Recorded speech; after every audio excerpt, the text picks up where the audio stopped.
আজকে বাড়িতে নতুন একটা জিনিস ট্রাই করব, তো সেই কারণে দেখো কিছু তরমুজ নিয়েছিলাম, তারপরে কিছু বাঙি নিয়েছিলাম আর একটা টক দই নিয়েছিলাম।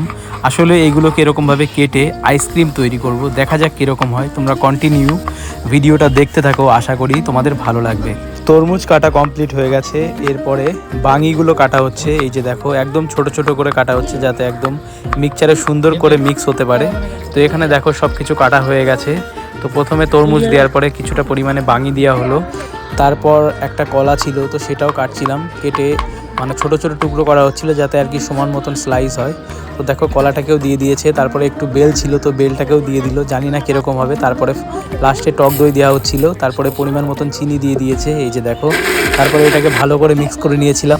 এখানে দেখতে দেখো কত সুন্দর লাগছে। তারপরে আমি একটু গ্লাসের মধ্যে ঢেলে নিয়েছিলাম, তো খেয়ে দেখলাম সত্যিই খুব ভালো হয়েছিল। তোমরা ট্রাই করে দেখতে পারো, আশা করি তোমাদেরও ভালো লাগবে। তারপরে ছোট ছোট কাপে এরকমভাবে ঢেলে নিচ্ছিলাম। আসলে এগুলো ফ্রিজের মধ্যে দিয়ে জমিয়ে নেব, তাহলে আইসক্রিম তৈরি হয়ে যাবে। তো ভিডিওটা যদি ভালো লাগে তাহলে একটা লাইক করো। দেখা হচ্ছে পরের ভিডিও।